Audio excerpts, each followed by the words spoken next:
നമ്മൾ law of അട്രാക്ഷന്റെ ക്ലാസ്സുകളിൽ manifestation ഒക്കെ പറഞ്ഞ് മനസ്സിലാക്കി കൊടുക്കും. നമ്മുടെ സ്റ്റുഡൻസ് ചില സമയത്ത് പേഴ്സണലി മെസ്സേജ് അയക്കുന്നത് ഞാൻ ശ്രദ്ധിച്ചിട്ടുണ്ട്. സർ, ഞങ്ങളുടെ മാനിഫെസ്റ്റേഷൻ ലോ ഓഫ് അട്രാക്ഷൻ ഒക്കെ നമ്മൾ ചെയ്യുന്നുണ്ട്, പ്രാക്ടീസ് ഉണ്ട്. പക്ഷേ ഈ നെഗറ്റീവായിട്ടുള്ള ചിന്തകളെ എത്രമാത്രം എന്നിലേക്ക് വരരുതെന്ന് ഞാൻ ആഗ്രഹിക്കുന്നു, അതിനെ കൺട്രോൾ ചെയ്യാൻ ശ്രമിക്കുന്നു, അത് അത്രമാത്രം ശക്തിയോടെ എന്നിലേക്ക് തിരിച്ചു വരുന്നു.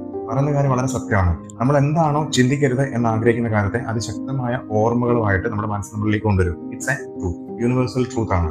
പല ക്ലാസ്സുകളായിട്ട് പറഞ്ഞിട്ടുണ്ട്, നമ്മുടെ ലൈഫിലേക്ക് നമ്മൾ വിചാരിക്കാത്ത കാര്യങ്ങൾ, നെഗറ്റീവ് തോട്ട്സ് നമ്മളിലേക്ക് വരുമ്പോൾ നമുക്ക് എങ്ങനെയാണ് അതിനെ കൺട്രോൾ ചെയ്യാൻ സാധിക്കുക, എങ്ങനെയാണ് നെഗറ്റീവ് തോട്ട്സ് ആണെന്ന് അത് മനസ്സിലാക്കാൻ സാധിക്കുക, ആ നെഗറ്റീവ് തോട്ട്സ് എന്താണോ ആ വരുന്ന കാര്യങ്ങൾ ഇനി ഇതിലേക്ക് വരരുത് എന്ന് വെച്ച് അതിനെ അടിച്ചമർത്താൻ ശ്രമിക്കണോ, അതോ ആ അങ്ങനെയുള്ള തോട്ട്സിനെ ഇല്ലായ്മ ചെയ്യാൻ ശ്രമിക്കണോ, അതോ മറ്റുള്ള എന്തെങ്കിലും കാര്യങ്ങൾ എൻഗേജ്ഡ് ആവണോ, അല്ലെങ്കിൽ എന്തെല്ലാം കാര്യങ്ങൾ എനിക്ക് എൻഗേജ്ഡ് ആകാൻ പറ്റും? ഇതൊക്കെ പലരുടെയും ശക്തമായിട്ടുള്ള ചില ക്വയറീസ് ആണ്.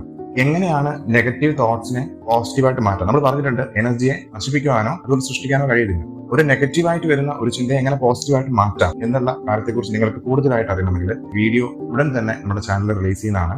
അപ്പോൾ ആ വീഡിയോ വന്നു കഴിയുമ്പോൾ നിങ്ങൾക്ക് മനസ്സിലാവും നിങ്ങൾക്ക് എങ്ങനെയാണ് ആ ഒരു പ്രോസസ്സ് ചെയ്യേണ്ടതെന്നും ശക്തമായിട്ട് ജീവിതത്തിന്റെ മുന്നോട്ട് പ്രാക്ടീസ് ചെയ്ത് മുന്നോട്ട് പോകേണ്ടത് എന്തെന്നൊക്കെ ഇതിൽ പറയുന്നുണ്ട്. ആ ഒരു വീഡിയോക്ക് വേണ്ടി കാത്തിരിക്കുക. Thank you so much.